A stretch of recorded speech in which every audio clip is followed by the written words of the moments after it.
नात्यांची अजब कहाणी शतकांच्याही पलीकडली ही वाट जादू नगरीची मोठी विचित्र कहाणी ही दोन आकाश धरेची प्रेम कथा ती तर आहे स्वप्न परी चंद्रमुखी चंद्रमुखी चंद्रमुखी चंद्रमुखी। कित्येक वर्षांपूर्वी ही वातावरणात अशीच उत्तेजना प्रकट झाली होती। अवश्य कुणी दानव पृथ्वीवर प्रकट झाला आहे। या बालकाचा जन्म त्या अशुभ घडीला झालाय ज्यामध्ये केवळ दुष्ट आत्मे जन्म घेतात। नाही, काय उपाय आहे आचार्य महाराज? या बालकाचा वध। तुम्ही जाणता आचार्य रुद्रनाथांची वाणी आजपर्यंत कधी असत्य नाही ठरली, म्हणून आम्हाला आपल्या पुत्राचा त्याग करावाच लागेल। तुम्ही तेच केलंत जे तुमचं कर्तव्य होतं। मी तेच करायला चालले जे एका आईचं कर्तव्य असतं। याच्या बाहूमध्ये इतकी शक्ती भरेन मी की हा आपला अधिकार स्वतःच मिळवून दाखवेल।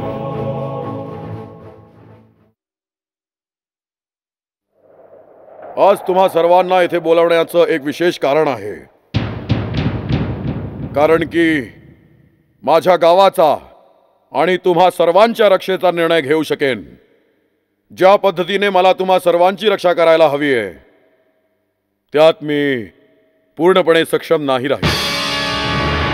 म्हणून माझी इच्छा आहे की आपल्या अध्यक्षतेचा त्याग करून आपल्या पदापासून वेगळं व्हावं। अनर्थ होईल महाराज, अनर्थ होईल। जर तुम्ही आम्हा गावकऱ्यांच्या डोक्यावरून आपला हात काढून घेतला तर आम्ही अनाथ होऊन जाऊ। तुम्ही तुमचं पद त्यागाल याचा तर आम्ही कधी विचारच केला नव्हता। हे आम्हाला मान्य नाही महाराज, हे आम्हाला मान्य नाही। महाराज, काय आम्हा गावकऱ्यांकडून कुठली चूक झाली का जे तुम्ही आम्हाला तुमच्या छायेपासून दूर करू इच्छिता? की गावकऱ्यांप्रती तुमची प्रेम भावना समाप्त झाली आहे महाराज? गोष्ट प्रेम आणि भावनेची नाही, गोष्ट आदर्श आणि नियमांची आहे। गोष्ट सुरक्षा आणि शक्तीची आहे।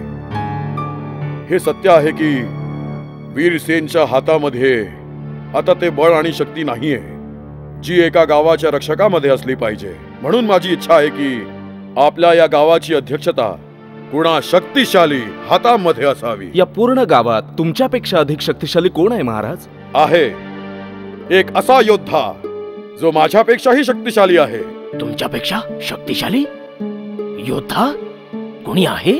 आहे एक असा युवक ज्याची छाती पर्वतांशी टक्कर घेण्याची हिम्मत बाळगते, ज्यात वादळांशी टक्कर घेण्याचं धाडस आहे, जो पूर्ण गावाची सुरक्षा करण्यास सक्षम आहे। जर असा महान योद्धा तुमच्या समोर येऊन उभा राहिला तर काय तुम्ही त्याला तुमचा रक्षक स्वीकार कराल? पण असा महावीर योद्धा आहे कोण महाराज? एक योद्धा आहे, वनराज।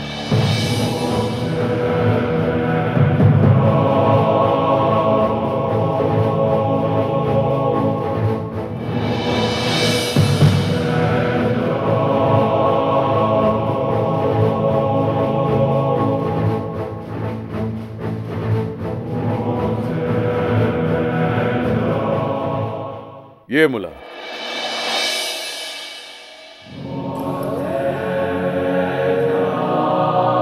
आमच्या गावाचा शक्तिशाली रक्षक वनराज आज 21 वर्षांचा झाला आहे आणि मला सांगताना खूप अभिमान वाटतोय की हा सर्व गुण संपन्न आहे। जर माझ्या स्थानावर वनराजला या गावाचा अध्यक्ष केलं तर तुम्ही वनराजचा स्वीकार करणार?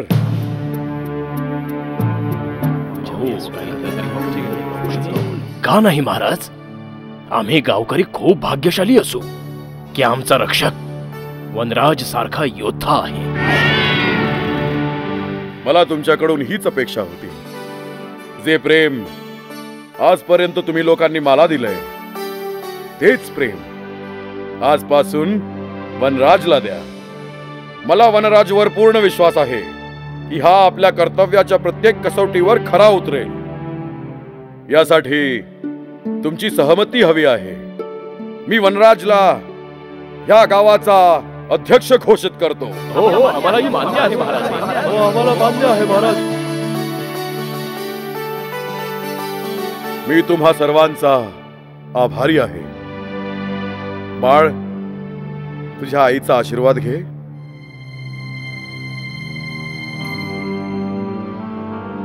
आयुष्यमान हो. आजपासून पूर्ण गावाची सुरक्षा तुझं परम कर्तव्य आहे. हे प्रेम जे गावकऱ्यांनी तुला दिलंय त्याचा तू मान ठेव नेहमी. मी माझं कर्तव्य पूर्ण आदर आणि सन्मानाने निभावेन आई.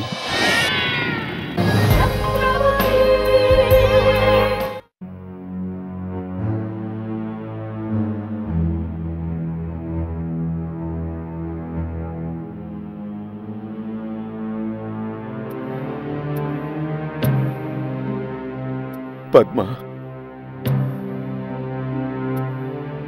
तुम्हाला आज राजमहाल सोडून 21 वर्ष पूर्ण झाली. आज आमचा पुत्रही 21 वर्षांचा झाला असेल. खूप आठवण येते तुम्हा दोघांची. आम्ही खूप मोठा अपराध केला आहे. अन्याय केला आम्ही तुमच्यावर. भाग्य लिहिणाऱ्याने पण काय भाग्य लिहिलंय. जे डोळे स्वतःच्या मुलाला बघायला आतुर झाले आहेत ते त्याला बघताच स्वतःची दृष्टी हरवून बसणार.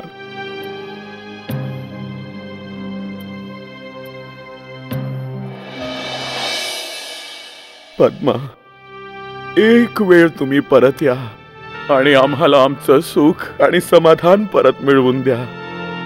जर आम्ही आचार्य रुद्रनाथांच्या भविष्यवाणीचा स्वीकार नसता केला तर आज राजकुमार राज्याचे उत्तराधिकारी असते. तुम्हा दोघांशिवाय आम्ही खूप एकटे पडलोय. मला समजत नाही महाराज. जो अपशकुनी मुलगा तुमच्या विनाशाचं कारण होणार होता त्याच्यासाठी तुम्ही आजही रडताय. आणि तो तरुण पुत्र जो दिवस रात्र तुमच्या सेवेत मग्न आहे त्याच्याकडे बघायला कधी तुमच्याकडे वेळच नाही. तुम्ही हे कुणाबद्दल बोलताय महाराणी? तुम्हाला चांगलंच माहितीये मी कुणाबद्दल बोलतीये महाराज. जाऊ द्या महाराज, मी मान्य करते की तुम्ही माझ्यासाठी आणि सुवर्णासाठी चांगले पती नाही बनू शकलात. कमीत कमी तुमचा मुलगा भानुप्रतापसाठी तरी एक चांगले पिता बनून दाखवा. राजकुमार भानुप्रताप सिंग जर त्या योग्यतेचे असते तर आम्ही कधीच त्यांना सिंहासनावर बसवलं असतं. असं बोलून तुम्ही तुमच्या पुत्राचा अपमान करताय महाराज. आम्ही अपमान करत नाहीये. फक्त एवढंच सांगू इच्छितो की ते राजगादीच्या योग्यतेचे नाहीयेत. आणि तो अभिशापित पुत्र तो राजसिंहासनाच्या योग्यतेचा होता. धन्य आहे ते आचार्य रुद्रनाथ ज्यांनी अगदी योग्य वेळेवर येऊन आपल्याला त्या अपशकुनी नका म्हणू त्याला. देव करो तो कुठेही असो, सुखी असो. सुखी कसे राहू शकतात ते दोघे? ज्या स्त्रीने एका पत्नीचा अधिकार माझ्याकडून काढून घेतला, जिने मला कधीही सुखाने जगू दिलं नाही, तिच्या मुलाला तर अभिशाप मिळणारच होता. महाराणी पद्मा आम्हाला सर्वात प्रिय होत्या आणि त्यांच्याविषयी आम्हाला एकही अपशब्द ऐकायचा नाहीये. ठीक आहे महाराज, मग तुम्ही तुमचं दुःख कुरवाळत बसा आणि वाट बघत राहा आपल्या पुत्राची आणि जीवापेक्षाही प्रिय पद्माची. आणि ते लोक जे तुमच्या डोळ्यांसमोर आहेत त्यांच्या अधिकारांची हत्या करत राहा. काय हेच तुमचं कर्तव्य आहे? काय हाच तुमचा न्याय आहे? हा अन्याय नाही तर मग काय? महाराजांनी अजूनपर्यंत आपल्या तरुण मुलाला राज्याचा उत्तराधिकारी घोषित नाही केलंय. अरे, ते तर त्याची प्रतीक्षा करतायत ज्याला मरून 21 वर्ष झाली आहेत. हो छोटी आई, महाराजांच्या तलवारीला गंज लागलाय आणि हीच वेळ आहे जेव्हा मी विद्रोह केला पाहिजे. मी या राज्याचं राजसिंहासन प्राप्त करेन. तुला कोणाची प्रतीक्षा आहे भानू? एक गोष्ट लक्षात ठेव, अधिकार जर नाही मिळाला तर तो हिसकावून घेतला पाहिजे. विद्रोह कर, विद्रोह. छोटी आई तुझ्या सोबत आहे. नाही नाही, विद्रोह करण्याची काहीही आवश्यकता नाहीये. मी आत्ताच महाराजांच्या महालातून आले. मी त्यांना त्यांच्या कर्तव्याची आठवण करून दिलीये. आता त्यांना विचार करू दे. असंही होऊ शकतं की विद्रोह न करताच तुला तुझ्या राज्याचा अधिकार मिळेल. नाही आई, नाही. आता मी आणखी वाट नाही पाहू शकत. जर पिताश्रींनी ताबडतोब मला राजपाट नाही सोपवला, त्यांना माझ्या विद्रोहाचा सामना करावा लागेल. विद्रोह करून तुला काहीही प्राप्त होणार नाही. काहीच मिळणार नाही तुला. तू महाराजांच्या शक्तीचा सामना कधीच करू शकत नाहीस. पराजयाशिवाय तुझ्या पदरी काहीच पडणार नाही. तर मी काय करू? एकीकडे मी महाराजांसमोर तलवार घेऊन उभा नाही राहू शकत आणि दुसरीकडे मी राजसिंहासनावर बसू नाही शकत. मग काय मी विद्रोह करण्याचं धाडस सुद्धा करू नये?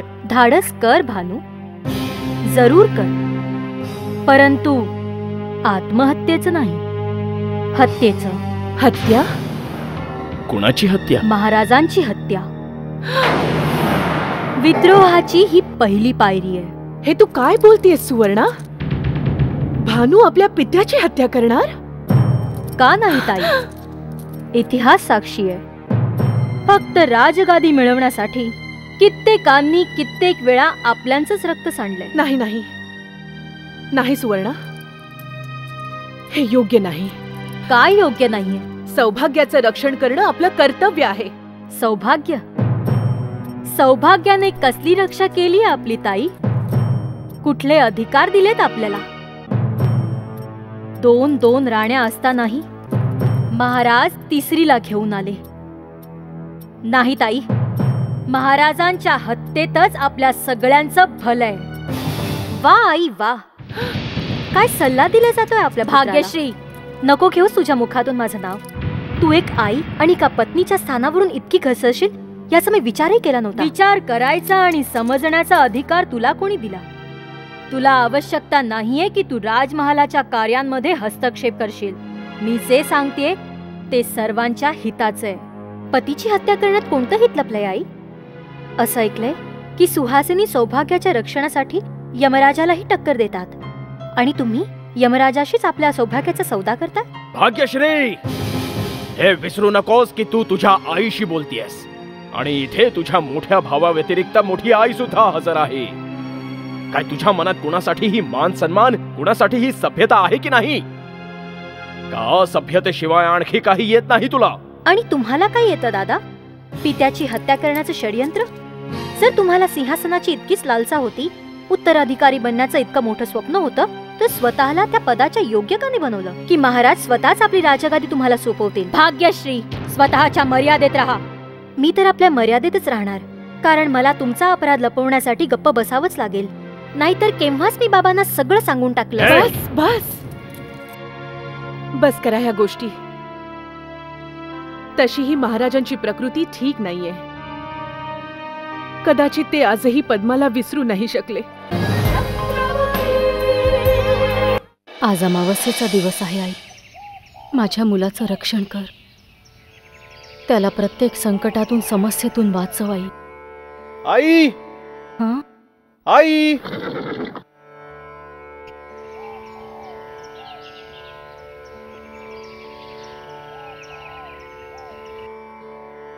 काय झालं वनराज? आई, मी जरा बाहेर जाऊन येतो. बाहेर? कुठे? गावकऱ्यांची ख्याली खुशाली विचारायला. नाहीतर ते म्हणतील उत्तराधिकारी झाल्यावर मी घमेंडी झालो. बाळा, आज रात्री नको जाऊस.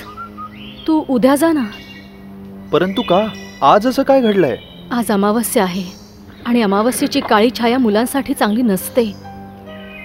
माहित नाही केव्हा अमावस्येचा विळखा पडेल. आई, ही सगळी अंधश्रद्धा आहे. आणि आता मी काय लहान नाहीये. ही अमावस्येची काळी सावली वगैरे असं काही नसतं ग. देवाने सगळे दिवस एकसारखे बनवलेत. यावर विश्वास ठेवू नकोस, असं काही खरं नसतं. नाही बाळा, असं म्हणू नये. आई, काय झालंय?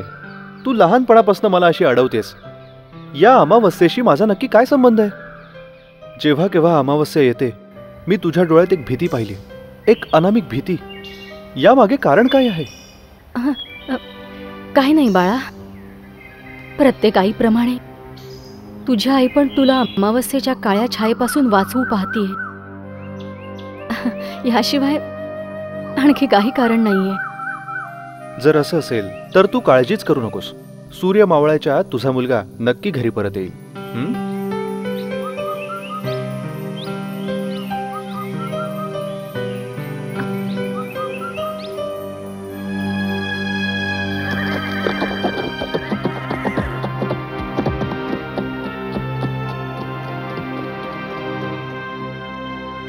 पद्मा, हं? आज पहिल्यांदा मला वनराजच्या बोलण्यात संशयाची एक ठिणगी दिसतीये.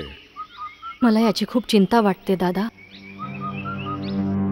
कुठे काही अशुभ अमंगळ न घडो. तू काळजी नको करूस. कोणत्याही प्रकारचा कसलाही धोका नाहीये. माझा वनराजवर पूर्ण विश्वास आहे.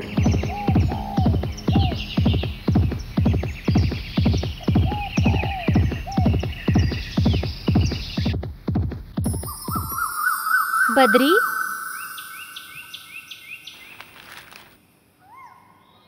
बद्री, बद्री, बद्री.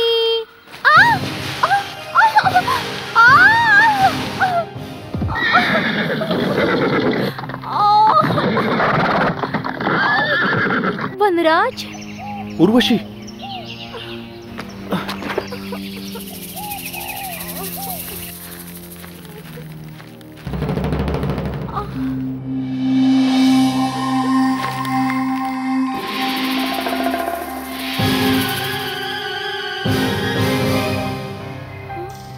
तू यावेळी इथे जंगलात काय करतेस? तू इथे काय करायला आलायस वनराज? जर मी इथे आलो नसतो ना, तर तुझं राम नाम सत्य झालं असतं आतापर्यंत. आभार मान माझे, तुझा जीव वाचवला मी. अरे, मग काय मोठे उपकार केलेस माझ्यावर? जीव वाचवला म्हणे. हे बघ उर्वशी, माझ्याशी नीट बोलत जा तू. हो, कबिल्याचा युवराज बनताच खूप घमेंडी झालायस तू. तू भ्रमात राहू नकोस. मी तुझा काही मान सन्मान करणार नाहीये. तू राजकुमार असशील, पण माझ्यासाठी तू तोच लहानपणीचा वनराज आहेस. हे बघ, लहानपणीची गोष्ट वेगळी होती. आता मी तो वनराज नाहीये. आता मी इथला युवराज झालोय. समजलं? समजले युवराज. आता तुम्ही हे सांगा की तुम्ही आमच्या घरी कधी येणार? का? कशासाठी? बाबांशी बोलणी करून माझा हात मागायला. असं डोकं ठिकाणावर आहे का तुझं? मी आणि तुझ्याशी लग्न करणार? खरं तर मी कुणा राजकुमारीशी लग्न करेन. अरे, असं कसं कुणाशीही लग्न करून देईन मी? तुला माहिती नाही, लहानपणापासून मी तुला पती मानलंय. माझं लग्न होईल तर फक्त तुझ्याशीच. उगाच नसती स्वप्न बघू नकोस. जा घरी जा. नाही, मी घरी नाही जाणार. का? काय करणार आहेस इथे? मी बद्रीला शोधायला आले होते, त्याला घेऊनच जाईन. बद्री यावेळी इकडे काय करतोय? बाबांनी त्याला काळी बुटी आणायला पाठवलं होतं. अजूनही परत नाही आलाय तो. वैद्यजींना पण बसल्या बसल्या कधीही बुद्धी सुचते. जेव्हाही काही काम सांगते तेव्हा असं सांगतील जे संभवच होणार नाही. कधी हवेचं मूळ घेऊन ये. अरे, हवेचं काही झाड असतं का ज्याचं मूळ घेऊन येऊ? कधी मिठाची पानं आण. अरे, मिठाचं काय झाड असतं का ज्याची पानं आणू मी? आता ही काळी बुटी सांगितलीये. कुठे मिळेल ही काळी बुटी? चल बाबा बद्री, शोध आता काळी बुटी. कुठे तरी मिळेल.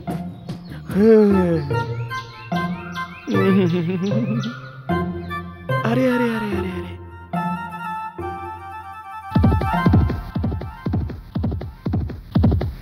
वनराज, वनराज, वनराज, वनराज, वनराज, अगदी योग्य वेळी आलायस. वैद्यांनी एक अजब संकट माझ्या माथी मारलंय. काळी बुटी मागवली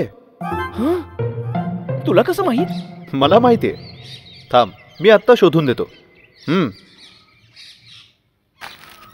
चल बद्री.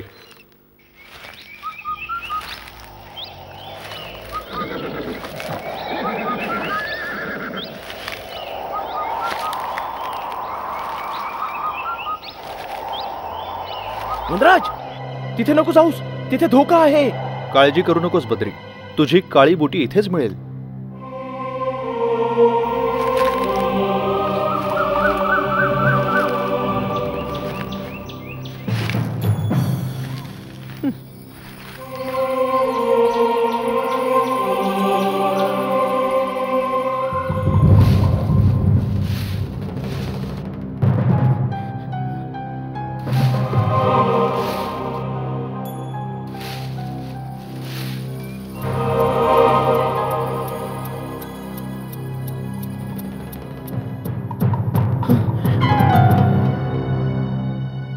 वनराज, मी सांगितलं होतं ना तुला, इकडे ये तू.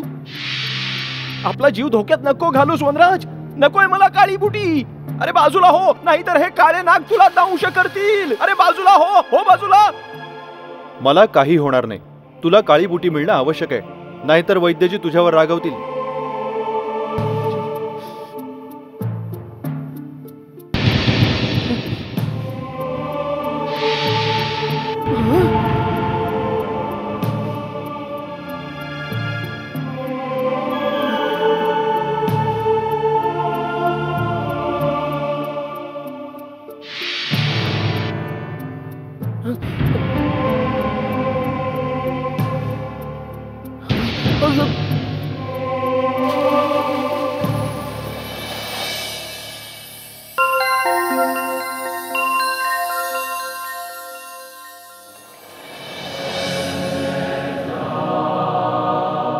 ही घे तुझी काळी बुटी. वनराज, तू माझ्यासाठी तुझा जीव धोक्यात घातलास. तू खरंच माझा खरा मित्र आहेस. नेहमीच माझ्या अडचणीत तू कामी आलायस. वनराज, लहानपणापासून ते आजपर्यंत तू माझी खूप मदत केली आहेस. खूप प्रेम करतोस ना रे तू माझ्यावर. अरे ही काय विचारायची गोष्ट आहे का बद्री? तू माझा बालपणीचा सगळ्यात जवळचा मित्र आहेस. आता तू राजगादीवर बसल्यावर बदलणार तर नाहीस ना? हे तू काय बोलतोयस बद्री?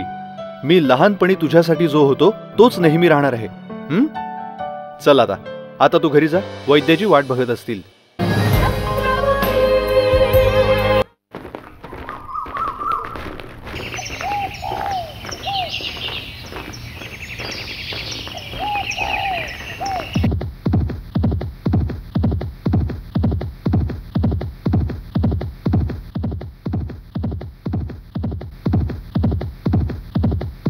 थांब युवका, थांब.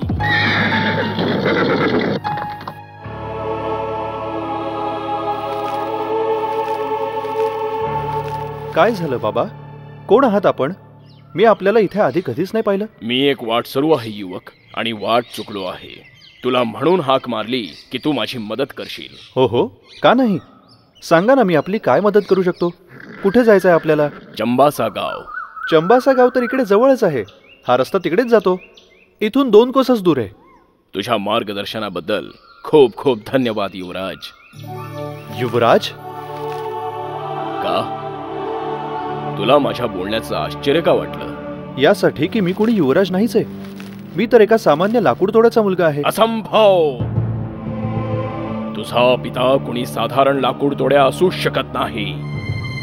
म्हणजे आपल्याला काय म्हणायचंय? तेच जे तुझ्या भाळावर स्पष्ट लिहिलं आहे. काय लिहिलंय माझ्या भाळावर बाबा? हेच की तू एक महाबली महाराजांचा पुत्र आणि एका खूप मोठ्या साम्राज्याचा उत्तराधिकारी आहेस. बाबा, आपला काहीतरी गैरसमज झालाय. असं होऊच शकत नाही. आई तर नेहमी सांगत आली. खोटं बोलते तुझी आई, खोटं. बाबा, जर का मला थोरा मोठ्याचं भान नसतं तर माझ्या हातून आपला अपमान झाला असता. तुझ्या शरीरात वाहणाऱ्या रक्तात राजघराण्याची ज्वाला आहे. ते विझू नाही शकणार. कपाळीच्या रेषा सत्याचं प्रमाण असतात. आणि तुझं सत्य हे आहे की तू एका खूप मोठ्या राज्याचा अधिपती आहेस. बाबा, आपण आहात कोण? ज्योतिषी देवधर. आणि माझं कथन असत्य होत नाही. परंतु तुझ्यासाठी युवराज, एका शुभ संदेशाबरोबर एक अशुभ समाचारही आहे. आणि तो हा की तुझ्यावर अमावस्येच्या काळ्या छायेचा अभिशाप आहे. अमावस्येच्या काळ्या छायेचा अभिशाप? हे सत्य आहे युवराज. आणि हेच कारण आहे की तुझी आई तुझ्यासाठी अमावस्येच्या दिवशीच चिंतित राहते, व्याकुळ असते. तर मग अमावस्येच्या दिवशी आईच्या चिंतेचं कारण मला मिळालेला शाप तर नाहीये? असं वाटतंय हे सर्वज्ञानी आहेत. नाहीतर यांना आईच्या चिंतेचं कारण कसं काय कळलं असतं? इतका विचार करायची गरज नाहीये युवराज. माझं सांगणं ऐक. शीघ्र अतिशीघ्र सूर्यास्तापूर्वी आपल्या घरी जातो, नाहीतर अमावस्येची काळी छाया तुला आपल्या विळख्यात घेईल.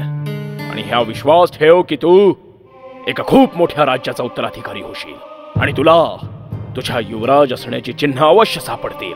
अवश्य. जा युवराजा, जा.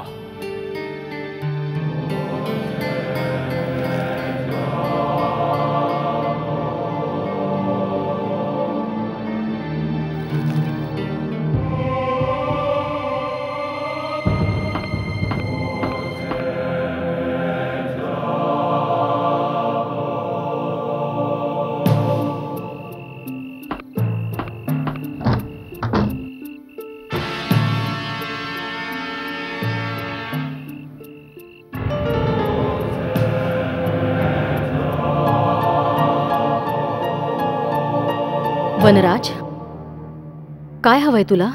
काय शोधतोयस? ते रहस्य जे 21 वर्षांपासून लपवून ठेवलंयस तू माझ्यापासून. त्या प्रश्नांची उत्तरं जी मला आजपर्यंत मिळाली नाहीयेत. माझा आजपर्यंतचा भूतकाळ, माझं अस्तित्व, माझी ओळख शोधतोय मी आई. हे तुला काय झालंय बाळा? तू हे सगळं काय बोलतोयस?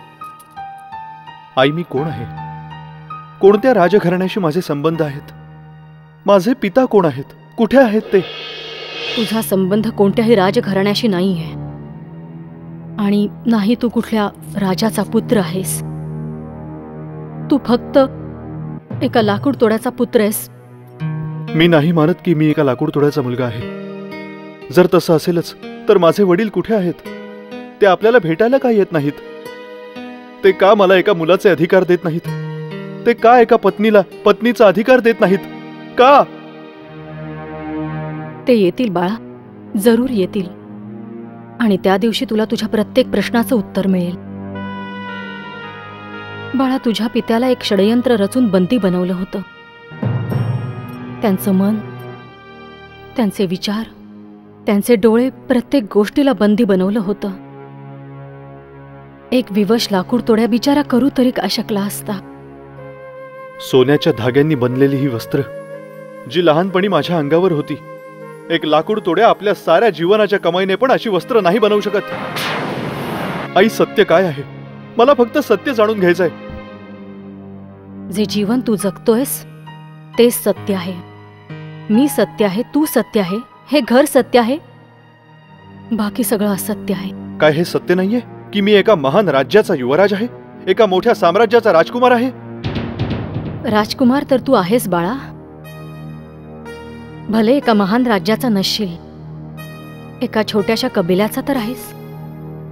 मग काय ज्योतिषी देवधरांनी मला जे सांगितलं ते सगळं खोटं आहे? ज्योतिषी देवधर? हो आई, मी हे मान्य करीनही की मी कुणा राजाचा मुलगा नाही. पण त्यांनी जे सांगितलं ते असत्य नाही असू शकत की माझ्यावर अमावस्येच्या काळ्या छायेचा अभिशाप आहे. ईश्वर न करू तू अभिशापी असो. हे तुला काय झालंय बाळा? मग तू अमावस्येच्या दिवशी माझ्यावर अंकुश का ठेवतेस? मला बाहेर का जाऊ देत नाहीस? का मंदिरामध्ये जाऊन बसतेस? फक्त आणि फक्त तुझ्या रक्षणासाठी. का तर तुझ्यावर अमावस्येच्या प्रकोपाची काळी छाया न पडो. प्रत्येक आई आपल्या मुलाला या संकटापासून वाचवते. मग प्रत्येक आईपेक्षा जास्त तू माझी काळजी का करतेस? देवधरांच्या बोलण्यात नक्कीच काहीतरी सत्य आहे. आणि ते सत्य जोपर्यंत समोर येत नाही, मी शांत नाही बसणार.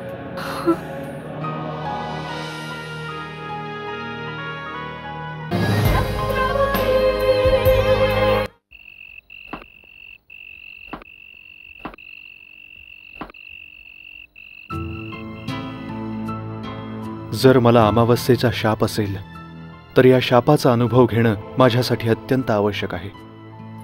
नाही, कदाचित माझ्या हातून खूप मोठी चूक झाली आहे. जर आईचं बोलणं सत्य असेल तर त्याचे परिणाम मला नक्कीच दिसतील.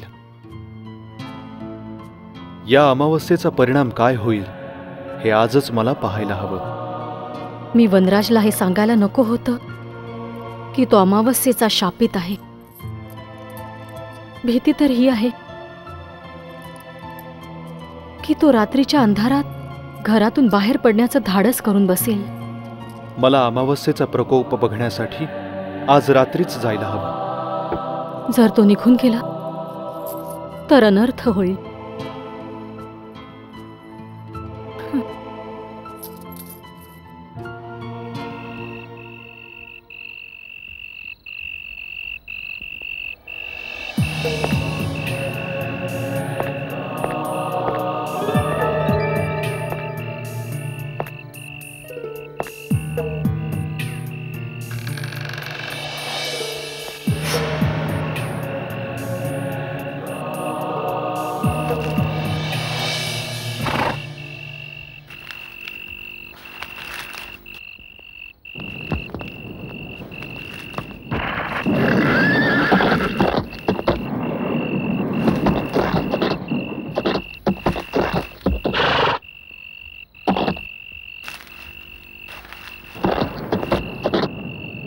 पवन,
बाबा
वनराज, वनराज, हे ईश्वरा, माझ्या वनराजचं रक्षण कर.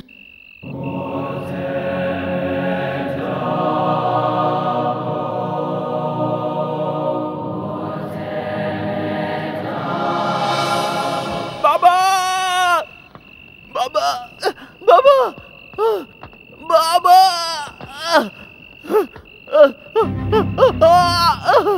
बाबा बद्री, बद्री, बद्री, बद्री, हे काय झालं? बद्री, तू कसं काय घायाळ झालास? बद्री, तुला काही होणार नाही, मी बाबांना बोलवते. बाबा, काय झालं बाबा? बाळा? बद्री, बद्री, तुझी ही अवस्था कोणी केली? बद्री बाळा, ए बाळा, काय झालं? बाबा, हा तर पूर्ण घायाळ झालाय. पंचांचे आणि नखांचे ओरखडे आहेत. बहुतेक कुण्या जनावराने हल्ला केला याच्यावर. मी औषध घेऊन येतो, थांबतो इथेच. बरं, मी औषध घेऊन येतो. बद्री, तुला कोणी घायाळ केलं? बद्री, सांग. बद्री, सांग. बद्री, बाबा, हे घे बाळा, घे. बद्री, बद्री, नाही बद्री, बाबा, बद्री बाळा, बाबा, काय हे झालं बद्री बाळा. बद्रीला? काय झालं बाबा? बद्री, बाबा, काय झालं ह्याला? बाबा, बद्री बाळा, बद्री बाळा, बद्री बाळा, बाबा, काय झालं बद्रीला? सांगा ना बाबा, बद्री काय आपल्याला झालंय? सोडून निघून गेला. बद्री, वनराज, वनराज,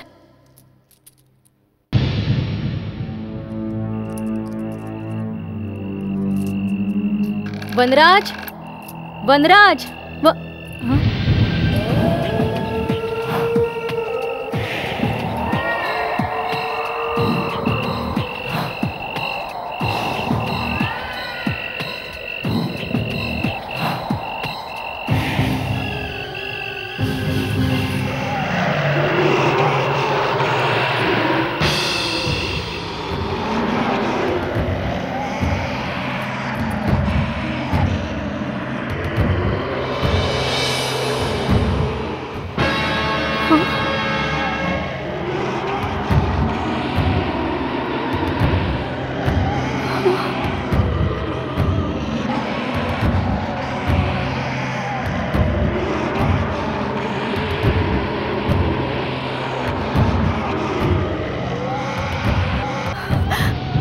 नाही.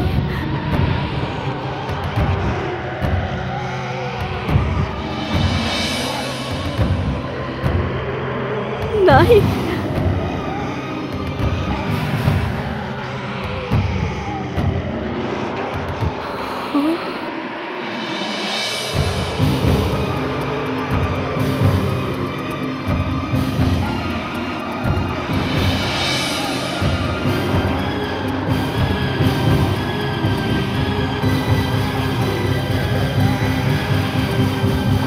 ही दोन मनाची गाथा, आकाश धरेची प्रेम कथा, ती तर आहे स्वप्न परी. चंद्रमुखी चंद्रमुखी चंद्रमुखी चंद्रमुखी.